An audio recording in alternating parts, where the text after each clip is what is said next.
Hello students. Here in this video today we are going to see some of the MCQs which are related to some basic concepts of chemistry. After completing the chapter, I think now it will be easy for us to use those concepts and the laws to solve the MCQ questions. A sample of pure water, whatever the source, always contain by mass. Now here the word which is important is by mass of oxygen and 11.1% by mass of hydrogen is. Means students, they are talking about water. In water, if this is 11.1 and the total is of percent means 100, then this oxygen must be 88.8. So your answer here is first option. Easy way to do the calculation here. For that, you please refer to the laws of chemical combination video. Otherwise, what you can do here, student, is out of 18 gram, oxygen here is 16 gram. Therefore, in 100 gram of water, it will be how much? So this will give you an answer of 88.8. And so the answer is first option. Students, if they change the question from mass, if they ask you the question here for volume, then how to do this? Simply you have to write water and you have to see the ratio, that is 2:1. So in that case, your answer is 2:1. If the question is for by volume, then hydrogen is 2 and oxygen is 1. So your answer will be 2:1. And now here, as they have asked for mass, your answer is 88.8. Which of the following compounds can not demonstrate the law of multiple proportion? Now, students, you know what is law of multiple proportion. When two elements A and B, they form more than one compound, then the masses of element B that combines with a given mass of A are always in the ratio of small whole numbers. That is what the law says. Means what, student? Let us take an example here. If I say that carbon combines with oxygen, then it can give me two compounds, that is carbon monoxide and carbon dioxide. This is law of multiple proportion. So what important thing you have to note while solving the MCQs, that here if I see this is carbon and oxygen, so in both the compounds it forms the elements, they are same. Then only the law of multiple proportion is applicable. Now let us come to this MCQ. If I see the first and the second element, they are same here in both the compounds. Here also they are same. But if I see for the fourth option, the first element is sodium, but the second element, they are different. And here the law of multiple proportion is not demonstrating the law. And therefore answer here is fourth option. Come to the next one. Which of the following temperature will read the same value as Celsius and Fahrenheit scale? For this, students, you have to use the formula and substitute the values in the formula. I will try for the first. So here it will be degree Fahrenheit is equal to 9/5. Here I will substitute degree Celsius plus 32. So degree Fahrenheit is equal to 9/5. First option I am substituting minus 40 plus 32. So if I solve this, this will give me minus 72 plus 32. So answer is minus 40. Means the value in degree Celsius and the value in degree Fahrenheit, they are same for minus 40. So your answer is first option. Similarly, you can try for others also, students. Come to the next one. SI unit of electric current is. SI unit of electric current is ampere, because you have to learn the SI units. If I see the first option, this is for potential difference, this is for luminous intensity, and this is for force. And so here they are asking for electric current. So your answer is ampere. Come to the next one. In the reaction, nitrogen gas plus hydrogen giving ammonia, the ratio here, if you see the value by volumes. So if it is volume, immediately it strikes that it is related to Gay-Lussac's law. And therefore your answer must be gaseous volumes. Let us see the first one, definite proportion. Second option is reciprocal proportion. Students, if you want me to explain reciprocal proportion, please do comment in the comment box so that I can make a separate video on this.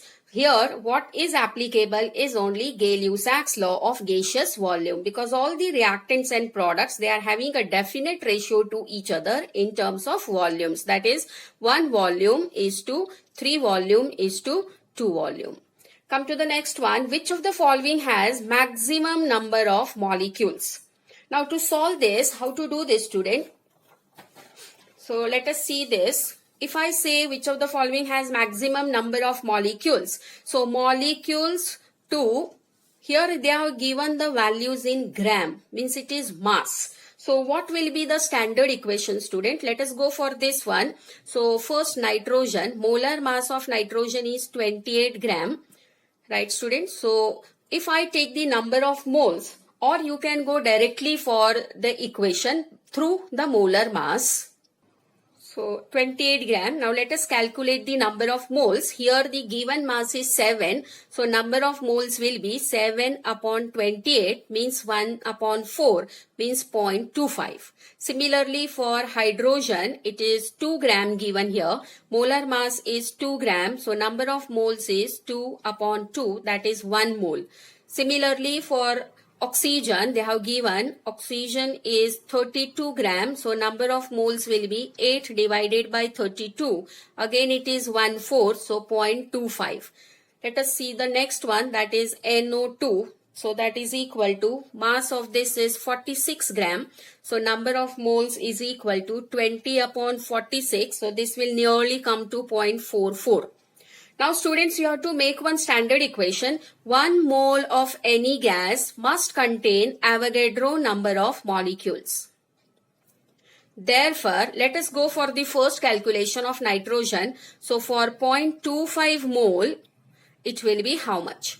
So if you cross multiply this, it will be 6.022 into 10 raised to 23 into 0.25. And this will give you an answer of nearly 1.5 into 10 raised to 23. Now students, if you see this value, those many molecules, they are present in this 7 gram of nitrogen. Similarly, if I do for this hydrogen, so this is for nitrogen. Now come to hydrogen. So hydrogen, what it will be, student? 1 mole corresponds to Avogadro number of molecules. Therefore, for 1 mole, it will be how much? So its answer will be 6.022 into 10 raised to 23. Similarly, for oxygen, for nitrogen and oxygen, it will be same. So for oxygen also, it will be same like this. But for NO2, how much will be this? 6.022 into 10 raised to 23 into 0.44. So it will be somewhere more than, slightly more than what we got for nitrogen and oxygen. So student, one thing is clear, that more the number of molecules or more the number of molecules will be seen if the number of mole is more. Right student? So where you see the number of moles or the mole is more for hydrogen. And therefore, if you want to calculate maximum number of molecules, its number of moles should also be more. So if I check this according to the number of moles what I have calculated, your answer is second option, that is 2 gram of hydrogen. Let us move on to the next one. How many gram of water is present in 0.25 mole of it? Now here students, they have given water. So let us first calculate the number of moles of water.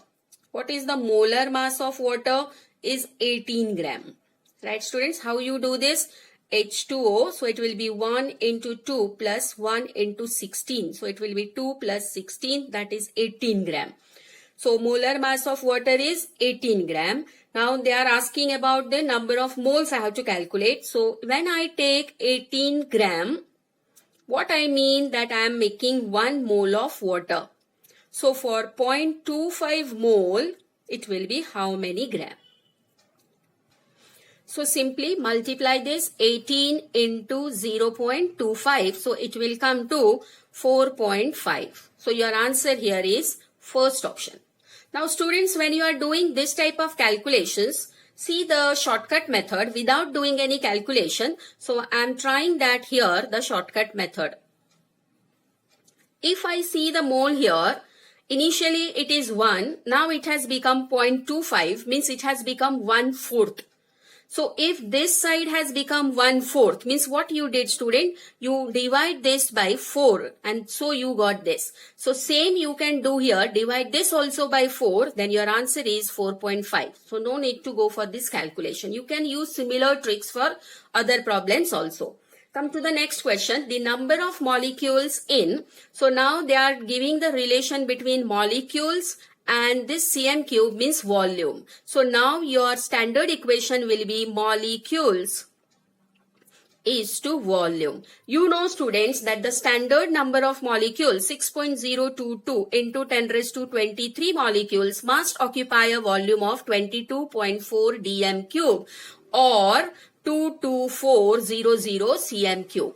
Now if I see the question here, they have given this in cm cube. So which equation I will use here is 6.022 into 10 raised to 23 must occupy a volume of 22400 cm cube. Therefore, for 22.4 cm cube, it will have how many number of molecules? So how I will do this? 6.022 into 10 raised to 23 into 22.4 divided by 22400. Now, if you solve this, student, this will come to 1 upon 1000. So, this will become 6.022 into 10 raised to 23 upon 10 raised to 3. So, that is equal to 6.022 into 10 raised to 23. Now, this 10 raised to 3, if I take it up, it will become 10 raised to minus 3. And so, your answer will be 6.022 into 10 raised to 20. So, your answer here is first option. Now, student, just take a glance on this particular calculation here. Now, if you see the difference here from 22400, how you will get 22.4? If I divide this by 1000, means 10 raised to 3, I will get 22.4. So, do the same here. Now, I will divide this also by 10 raised to 3, means same what I got the calculation here. So, your answer will be 10 raised to minus 3, it will become here, and it will become 6.022 into 10 raised to 20. So, this type of short methods, they are required. I am repeating this, student, here. So, this is 6.022 into 10 raised to 23 have a volume of 22400 cm cube. So, for 22.4, it will be how much? So, students, from this to this, I have to divide this by 1000, then I will get this. So, divide this also by 1000. So, what you will get? 6.022 into 10 raised to 23 upon 10 raised to 3. Means 6.022 into 10 raised to 23 into 10 raised to minus 3. So, you get the same answer. That is the first option. I hope you understood this. Let us move on to the next question. Next question is, which of the following has the largest number of atoms? Now here they have given the word atoms because all they are in their elemental states here. So let us see how to do the calculations. Before that, if I see the word here is atom and here the word is gram, means I must have their atomic mass or molar mass must correspond to number of atoms. So this should be my standard equation. So what is the meaning of atoms, students? Atoms means I am talking in terms of Avogadro number. So let us move on to the calculation. Atomic mass of gold is 197. So let us make the equation now. So how I will make this? 197 gram of gold must correspond to Avogadro number of atoms. So this should be your standard equations. Therefore, for 1 gram, it will be how much? Students, you don't have to calculate the complete calculation. So just trick you have to use to solve the answer. How it will go, student? It will be 6.022 into 10 raised to 23 divided by 197. Let us see the second calculation, 1 gram of sodium. So for sodium, it is 23 gram corresponds to 6.022 into 10 raised to 23. Then 1 gram corresponds to how much? Calculation will be 6.022 into 10 raised to 23 divided by 23. Move on to the next one. So it will be 7 gram of lithium must contain Avogadro number of atoms. Therefore, 1 gram corresponds to how much? So it will be 6.022 into 10 raised to 23 upon 7. Similarly, for chlorine gas, now it is a diatomic gas here. So this total will come to 71. So it will be 71 gram corresponds to 6.022 into 10 raised to 23. Therefore, 1 gram corresponds to how much? So it will be 6.022 into 10 raised to 23 divided by 71. Now students, if you see the numerator here, they all are same. What changes is only the denominator. Now, if the denominator is small, means the value will be more. So in which case the number of atoms will be more is this. Because here the denominator is smaller. Now where the number of atoms will be minimum is here because the denominator is larger. Now what is the question? Which of the following has the largest number of atoms? So largest number of atoms will be seen where the dividing factor is small, and that is this. That is the third option. So your answer here will be 1 gram of lithium. So students, this is all the tricks how to solve the MCQs. I hope you like this video. So please do like, comment and share my video, and don't forget to subscribe my channel. If you want me to take more similar problems with shortcuts, please do write in the comment box so that I can make a fresh video for you all. Thank you students.